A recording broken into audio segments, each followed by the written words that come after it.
Unbeatable Squirrel Girl, Squirrel Meets World by Shannon, Hale, and Dean Hale.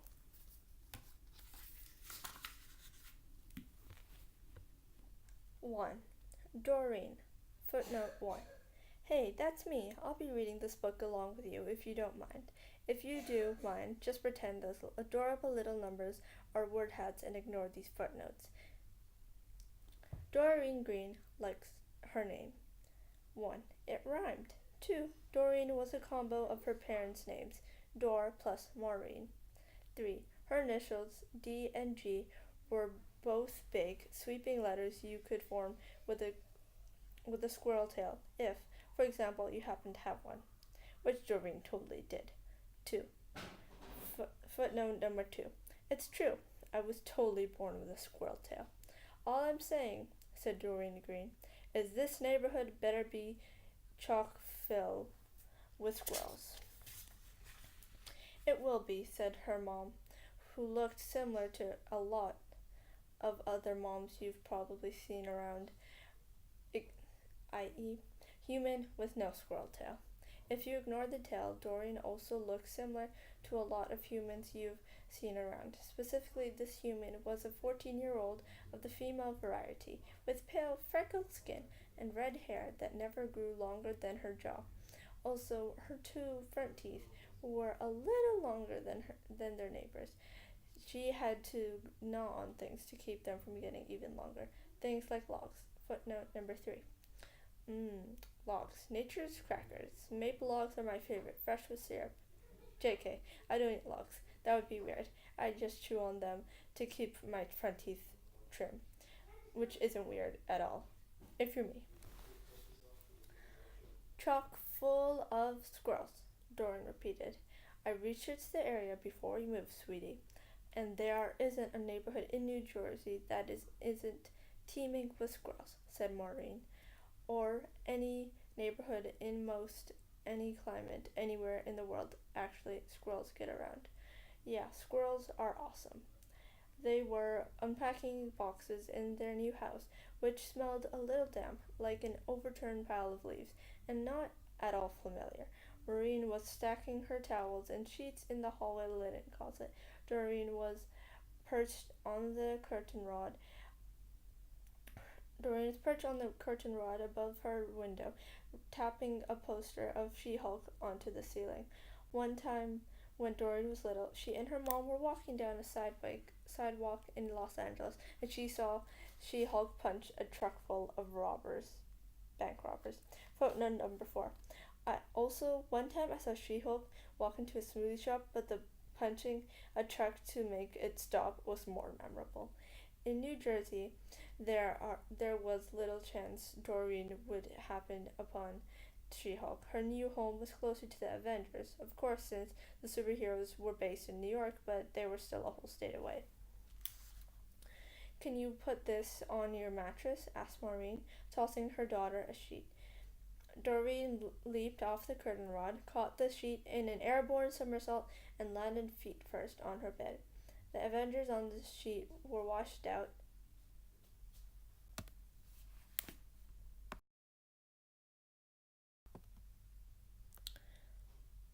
The Avengers on the sheet were washed out and threadbare in places. The red in Captain America's suit had turned pink. The Hulk's angry faces were faded to pale green blobs. Doreen refused to ever get so old and serious that she'd be embarrassed to sleep on Avengers sheets. She held it to her nose and inhaled. It smelled like home, or their former home, a little salty like the California air, a little salty like the tiny tears of the squirrel friends who had gathered on her bed that final night to say their farewells. Doreen sniffled. A small whimper escaped from her throat. Oh, sweetie, said Maureen, I know it's hard. Why don't you go out and prowl around, huh? Make some new friends. You can finish unpacking later. Doreen nodded. Her tail swished as if it were excited to get outside. Just don't stay out late, okay, Pumpkin? Said her mom. The real estate agent warned us that Shady Oaks isn't like our old neighborhood, where it's safe to roam around after dark. No sweat. Doreen bounded down the hallway, jumped from the top step to the bottom, and opened the front door. Here I am, New Jersey, she said. Doreen Green, age 14, over 5 feet tall and not an inch mean. Inspired by her name, sometimes she liked to rhyme. It wasn't her strongest skill. She stepped outside and felt a pleasant but alarmingly unfamiliar sensation. A breeze tickled her tail hairs. Doreen! Her mother called from the top of the stairs. Your tail! Doreen leaped back and slammed the front door shut. She hadn't made that mistake since she'd been tiny and barely old enough to understand that girls with squirrel tails have to hide them snugly away. Everyone who saw you would feel so sad that they don't have a tail, too, her mother would always said. Above all, we must be kind. Hide your tail, keep your secrets secret. Doreen had always suspected there were other reasons to keep this particular secret reasons, in fact. But Doreen dutifully tucked her tail into the seat of her pants and was most fluffy fur, and fur compacted pretty well. Good girl, said Maureen. Doreen opened the front door, but she didn't feel like rhyming anymore. She felt half as clever, half as strong, half as interesting, and half herself. She sniffed the air, detected the direction of the tree pollen and squirrel nests, and turned left. Off to make friends and climb trees. The neighborhood was old. The trees were so large. Their roots had grown under the sidewalk, cracking it from below. The houses were mostly 2 stories, standing close together and at attention. A breeze rustled discarded cans and wrappers in the gutters and sent litter rolling down the sidewalk.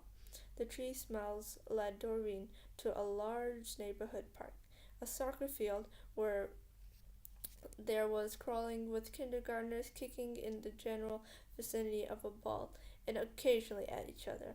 Their parents pointed frantically at the ball and shouted, Kick that! Kick that! Over a hillock on an expanse of green, Doreen spied a few people around her age. They were wearing sort of belted nightgowns with knee-high boots and hats, long vests, and lots of leather. Was the fashion in New Jersey so different from California?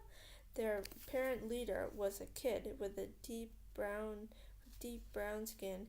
His hair was a short afro under a feathered cap.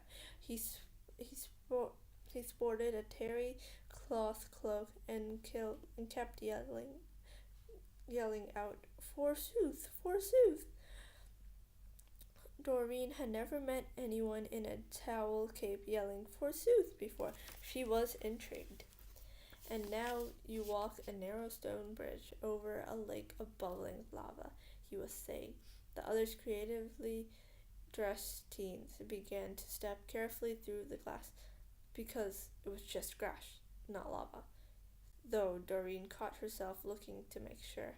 Out of the lava rises, the forsoother said, pausing for an effect, a red dragon. Doreen looked around for a dragon, just in case. As far as she knew, dragons were imaginary, but after all, she was living in a world where a photo of Thor, the god of thunder, buying shawarma from a street vendor currently held the Twitter's record for most retweets, so you just never knew what was possible. Footnote number 5. I think that photo went viral because the shawarma looked so delish. Mom thinks it had to do something with Thor not wearing a shirt. Cried out a pale blonde girl in a belted nightgown and knee-high leather boots. Not a dragon.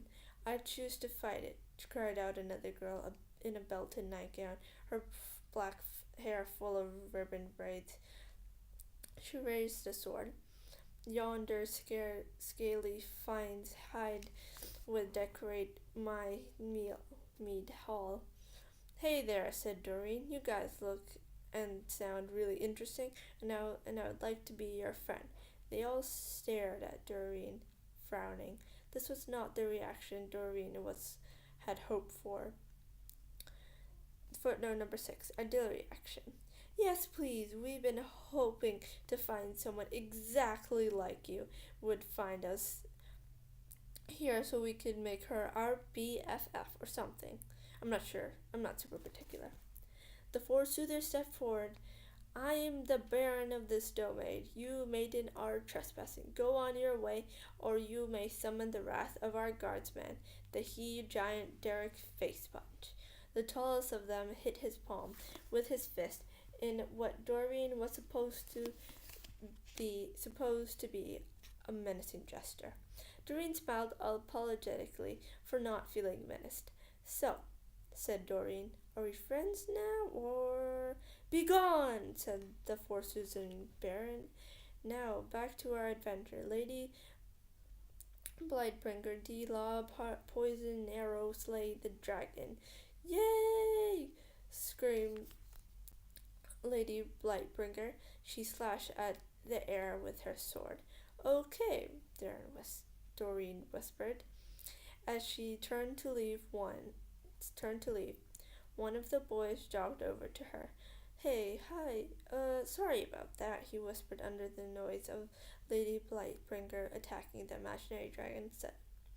It didn't occur to me till now that it could have been an invisible dragon and not an imaginary one. I should thank Lady Blightbringer for saving us, just in case. He held out his hand to shake. I'm Sir Reginald Foxgood. Well, to normal people like you, I'm Vintang. We're LARPers, live-action role players. We like to dress up and pretend to be in a fantasy world, which is a totally reasonable thing that mature people do. 8. I suspect Vintang has to defend LARPering and judge people before. Oh, but it's a closed group. That's why Baron was trying to say sorry. It's okay, said Doreen. Normal people like you. If Doreen showed them her squirrel tail, would they think she was cool and invite her to be their friend? Or would they just dissolve into sticky puddles of sorrow that they didn't have tails of their own? Doreen sighed. Maybe squirrel friends would be easier to make than human friends. Doreen checked to make sure that the LARPers weren't watching her, and then she climbed a tree. It was a huge old oak, and she scrambled up the trunk like a spider climbs a wall, or rather like a squirrel climbs a tree, with ease. A little brown squirrel on a branch leaped back when it saw her. Hi there, sorry, I didn't mean to startle you, she said. The squirrel ran away. She climbed higher, discovering a pair of squirrels trembling, staring at Doreen with wide eyes. Don't be afraid, I'm like you. She turned and stuck her bum out. See that big booty? It's not that big by itself. I'm hiding a squirrel tail. The squirrels ran down the tree and away. Okay, then we'll just compare tails some other time, she called after them, a bit defeated. If they had seen her tail, Doreen wondered, would the squirrels have liked her? Because she knew she couldn't show them, ever. Since she was a little girl, her parents had drilled into her head, when in public, hide your tail. Suddenly, a gray squirrel was right in her face, chittering, a mouth open, teeth bared. Oh, hey there, said Doreen. Footnote number 9. I'm not translating this because it's pretty rude, but to be fair, if she'd known that I could understand squirrel language, maybe she would have been a bit nicer. Maybe, said the squirrel, gesturing menacingly with one tiny fist. I'm sorry, said Doreen. I wasn't trying to encroach on your territory. I just wanted to introduce myself. You see, back in California, I had lots of squirrel friends like Monkey Joe, Pippi Longtail, Gamma Fifi, Roscoe, Murph. The girl squirrel sneezed. It was not so much a pardon me, I got a bit of pollen in my nose sneeze, or even a head cold, am I right sneeze, rather like a good day, madame, I said good day, dismissive sort of sneeze. And with that, the squirrel turned tail and leaped into the next tree. Sorry, Doreen said softly. She barely had a moment to feel bad for herself when from the next tree she heard the of a squirrel sneeze. Yes, one of nature's rarest sounds. A squirrel gasp of fear. Doreen forgot to check that no one was watching before jumping. That is to say, she didn't look before she leaped. 10. Leap before you look is kinda my motto. She landed in the upper branches and scrambled toward the trunk. Are you okay, little friend? Asked Doreen, her keen vision raking the shadows of signs of a squirrel. Instead, that what she found, well hidden under the bushiest of branches, was a small metal cage. Chatty chit, said the gray squirrel from inside the cage, her eyes burning with rage. Don't be so hard on yourself, said Doreen. Accidentally stepping into an animal trap concealed in a tree could have happened to anyone, especially if, whoa, one end of the tree had begun to move. It was squeezing in like some kind of weird death trap for squirrels. What the heck, said Doreen. What kind of jerk would make this? The squirrel was chittering in panic. Doreen tried to open the cage, locked. The metal wall had already moved halfway. The squirrel and her tail were curled up in a ball in a far corner and would be squashed like roadkill in seconds. Doreen worked on the lock, no luck. The squirrel looked up at her with wet, frightened eyes. Not today, said Doreen. Doreen had always been a good deal stronger than her parents. Could she also save squirrels from evil death traps? Grasping the steel sides with each hand, Doreen pulled. The metal screeched. She squeezed her eyes shut and pulled harder. I can do this, she said, her voice tight with exertion. I am Doreen Green. I am... Then she thought it, the name she only called herself in her head, the secret name she never said out loud because it felt like a superhero name, and only in her head did she dare dream herself a superhero. I am Squirrel Girl. The metal screeched even louder and popped. The cage fell apart in her hands. The squirrel was just a streak of gray, leaping free from the cage and running off. Yay, Doreen, said Doreen, because no one else did. And then quietly, hopefully, she whispered to herself, Yay, Squirrel Girl.